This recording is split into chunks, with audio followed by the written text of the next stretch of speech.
Hello, everyone. Welcome to Nilanjana's exclusive English lessons.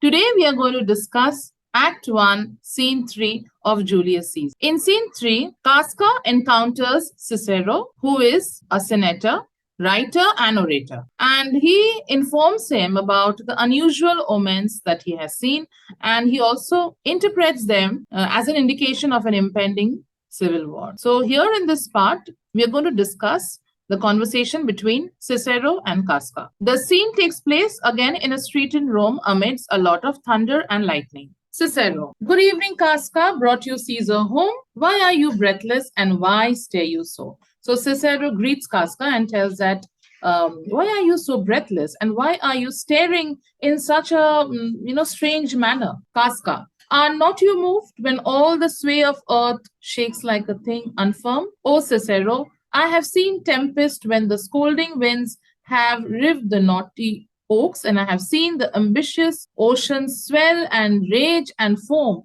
to be exalted with the threatening clouds. But never till tonight, never till now, did I go through a tempest dropping fire.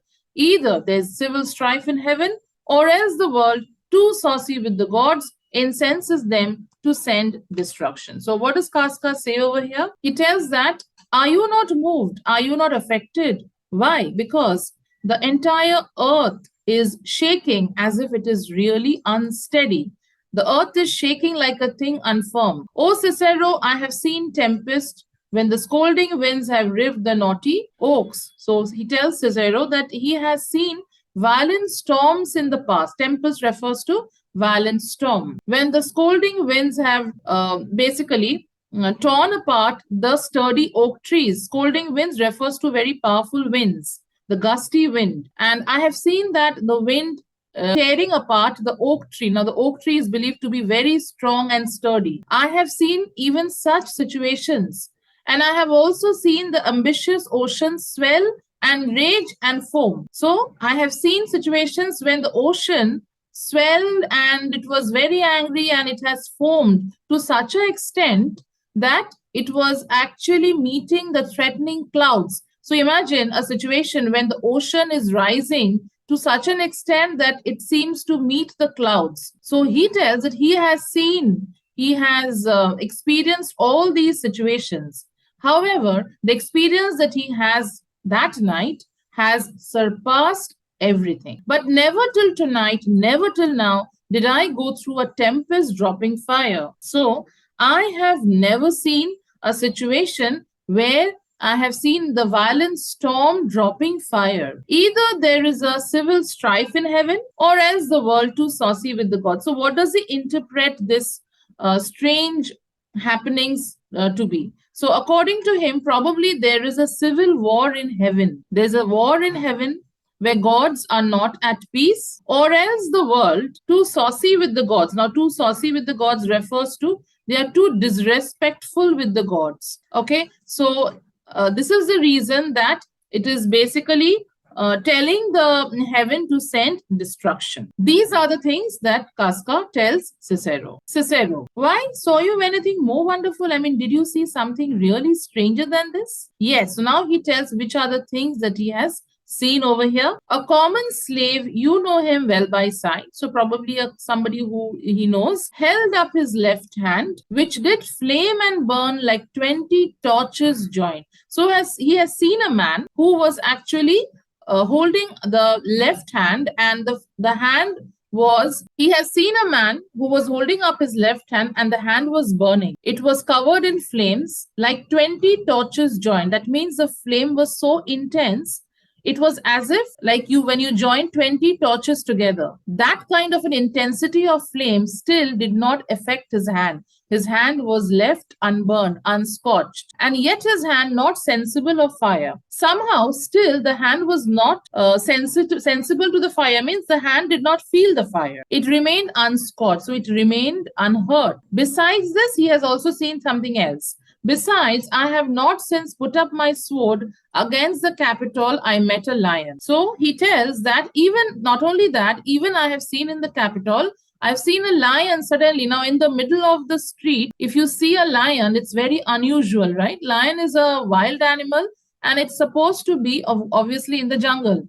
And suddenly, when you see a lion walking up and down the street, and not only that, the lion gazed upon me, means it just looked upon me, and went slowly by without annoying me. So the lion has not even attacked me, just walked without harming me. And since then, I have not even put up my sword, means I have not even sheathed my sword. And there were drawn upon a heap 100 ghastly women, transformed with their fear. Not only that, I also saw almost 100 women. Okay, 100 women refers to a group of women together. Somehow they were clustered together, and they were very scared, transformed with their fear.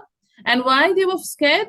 Who swore they saw men all in fire walk up and down the street. So they saw men who were walking up and down the street, and they were completely engulfed in fire. And not only that, one more incident which he narrates is, and yesterday, the bird of night. Now, who is the bird of night? I'm sure you all know. It's the owl. Okay, it's a nocturnal bird which is active mainly in the night. So yesterday, I have also seen an owl who was sitting at noonday upon the marketplace. I mean, how is that possible? Usually, owls are never seen in the daytime. But I have seen an owl who was sitting right upon the marketplace and hooting and shrieking, so that, it is noticeable. When these prodigies do so conjointly meet. So what he tells is, when all these strange things happen at the same time, let not men say these are their reasons and they are natural. So when all these things happen together at the same time, there is something wrong. And when people say that, these are all natural things, because they cannot be natural. For I believe they are portentous things unto the climate that they point upon. So he tells that these are the reasons why these happenings were visible. Basically, they are all omens. Now, what are omens? It's a evil sign. Okay, this is some kind of an evil indication, an unlucky situation that may come forth. So this is an indication of the omen, and it is giving us an idea or a hint what is going to happen in the future. So unto the climate that they point upon refers to the situation that may occur in the future. So these are the things that Casca tells Cicero. Yes, my dear students, please, if you think that this channel is helping you, and those who are coming to my channel for the first time, my name is Nilanjana Sarkar, and I create content for ICSE, ISC, as well as CBSE. And on my channel, you will find a number of videos related to the new syllabus of ICSE.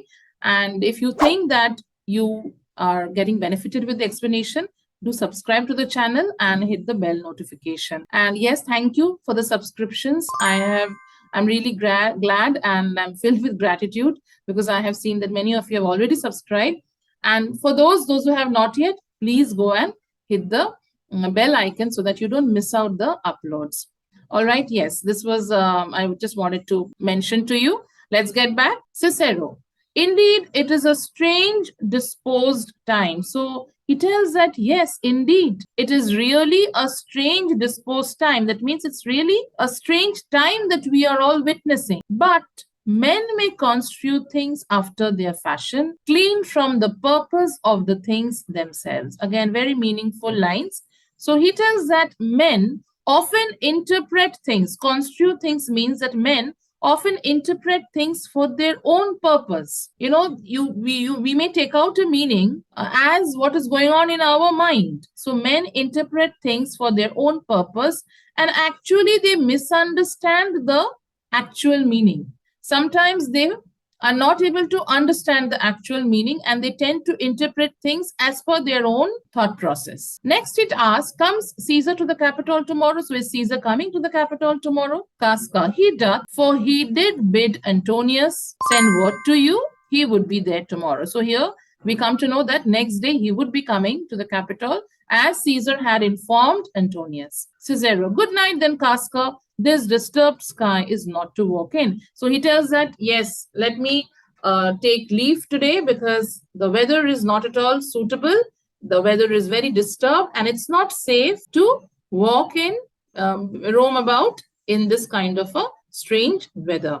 Farewell, Cicero. And after this, he exits. Next, we have Cassius, who enters the scene. Enter Cassius. Who's there? A Roman. Casca by your voice. So he understands that it was Casca.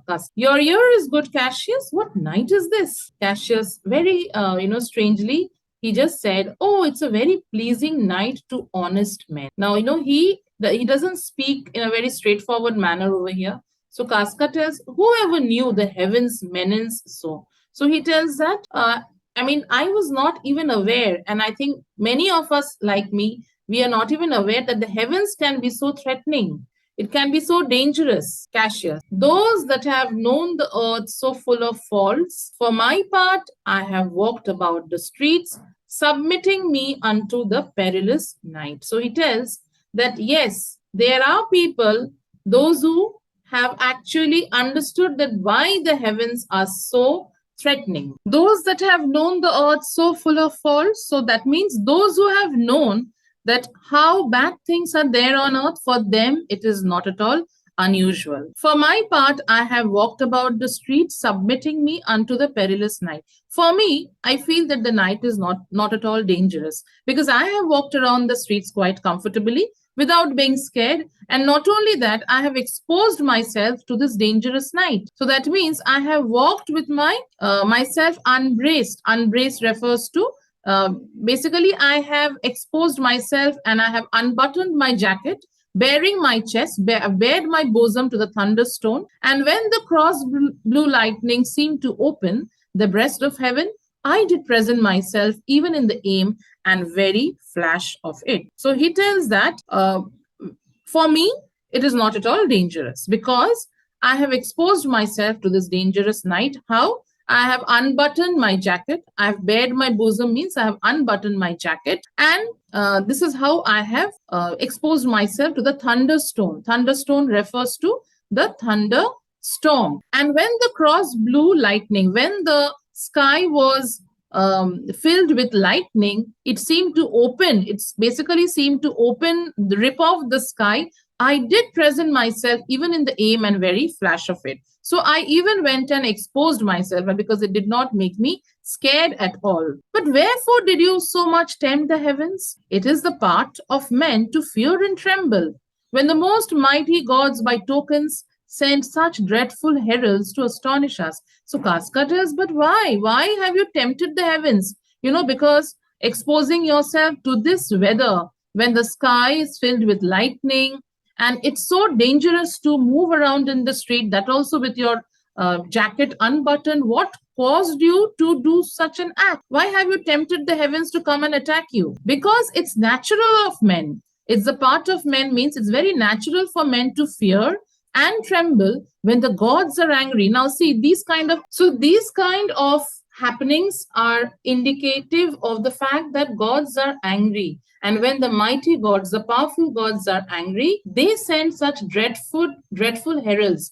Means these are signs, and they are so dreadful to astonish us, to scare us, because this is a sign that the gods are angry with the people on the earth. Cassius, you are dull, Casca, and those sparks of life that should be in a Roman, you do want, or else you use not. So he tells that, you know what, you're very dull. You don't have that kind of intelligence to understand that what is the true meaning behind these happenings. Those sparks of life. Now, those sparks of life refers to the liveliness. Somehow, as a Roman, you need to be very lively, but somehow either you lack it, or even if you have, you don't use it. You look pale and gaze and put on fear. You are scared, you look so pale, and you just keep on staring at whatever is happening around you. Cast yourself in wonder. You are shocked, you are amazed to see the strange impatience of the heavens, to see the strange uproar of the heavens, whatever the heaven is indicating. This kind of a thunderstorm,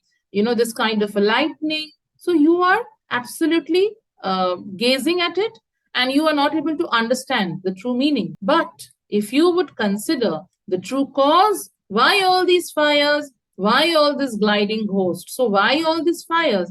Why there is fire in the sky? Why the storm is dropping fire? And why, you can see the ghost floating. Gliding ghost refers to the floating ghost. So why you can see all these things? If you just try to use your brain, why birds and beasts from quality and kind. So birds, animals, everybody is acting differently. Birds refers to the owl, because suddenly in the noontime the bird was seen sitting in the marketplace. That's quite unnatural. When it comes to beast, we have the lion who was walking in the middle of the street, and that also did not even attack, which is quite unusual. So that means everyone, every creature is acting differently. Why old men, fools, and children calculate? Old men, fool, and children, why are they making prophecies? Calculate refers to future predictions. Now, old men, they are not supposed to predict, neither fools. They don't have the intelligence to do, and that also children. So these three categories of people are not well equipped to predict anything, make any kind of prophecy, but they are doing. Why all these things change from their ordinance, their natures, and preformed faculties? So why all these things have transformed from their natural qualities? Preformed faculties refers to natural qualities. It means the natural way they are supposed to behave, they are not doing it. And they have been showing to exhibit monstrous quality. So all these things, all the everything that we can see around the city, which is happening, they have changed their natural course of action, and now they are all exhibiting some kind of a monstrous quality. Why? You shall find that heaven hath infused them with these spirits. Basically, heaven has given them a terrifying warning to make them instruments of fear and warning unto some monstrous state. So, the reason why they are behaving like this is because actually God, all the gods in heaven, they have given a terrifying warning that something unnatural is about to happen very soon. Unnatural refers to the unnatural government is going to happen very soon. Now, Kudai Kaska, name to thee a man. Now, you have to listen to here very carefully, because he tells over here what is there in his mind and why he was creating such a big story before this, because what he now tells is his main intention. Okay, this is what is his main intention. So he tells Kaska, now Kudai Kaska, name to thee a man most like this dreadful night that thunders, lightens, opens graves, and roars as doth the lion in the Capitol. A man no mightier than myself, than thyself or me, in personal action, yet prodigious grown and fearful as these strange eruptions are. So he tells over here is that now that you are aware of these strange happenings, there is also a man, and I could name a man who's just like this dreadful night. He thunders, he shoots lightning, he opens up graves, and he also roars like the lion in the Capitol. So this refers to Caesar's dictatorship, the tyrannical nature that he has. And at the same time, this man is no mightier in his abilities than you or me. That means when it comes to physical power, physical abilities, he is nobody great. He's just like you and me. Yet he has grown very powerful, prodigious grown, and fearful as the strange eruptions are. Yet he has grown tremendously powerful as well as frightening, just like tonight's shocking incidents that we have all witnessed. So we have completed this long speech of Cassius, and let's stop here today. Now, just like scene 2, I had divided it into 2-3 parts. I'm going to do the same thing, so that I wanted to cover chunks of portion, and I don't want to overload you with a lot of things in one video, so that once I'm done with the explanation, it's your duty to go and read line by line and match the explanation that you have heard from my video, so that it just sinks in and you are very clear with it. All right, because after my lecture, if you don't read it by yourself, let me tell you that you will forget. All right, so don't just neglect it. Please go home and read it once again, so that it's just crystal clear for all of you. Okay, so with that, yes, let me finish this video. And yes, I also wanted to tell you that Julius Caesar is not at all difficult. I can see there's a lot of scare that I can understand, which is in the minds of students. It's not at all difficult, but you just need the proper guidance. All right, and that's the reason I had taken this initiative to create these videos on Julius Caesar, because I understand that You need that little bit of motivation and guidance to go ahead. And this is my honest objective, so that all of you get proper guidance. Because in today's time, I'll be very honest with you, you will get very few people who will give you proper guidance. Yes, most of you are going to good schools, you all are going for classes and so on and so forth. But there are students still, when they go to schools, they sit in for their English class, but there are doubts in the mind which they get scared to ask to the teacher. Why? Because they sometimes yes, the teacher also snubs you. Sometimes you feel ashamed and shy to ask in front of the class. And even if she explains it to you, she doesn't explain it to you at times in a very simple manner. He or she may explain it to you from their level. So that's the reason these videos, I'm trying to make it as lucid, as simple as possible, so that you understand it. And once you can understand it, solving question answers will not be a problem for you all. Okay, so yes, thank you so much for listening to me. And if you feel, I repeat, that you're getting benefited, please do subscribe to the channel, share it with friends and your well-wishers, those who need the guidance. And yes, those who are looking for online classes where you get personalized attention for both ICSE and ISC, you can drop a mail and please share your detail, your school, your location before you do the inquiry. Thank you so much and have a beautiful day. Bye.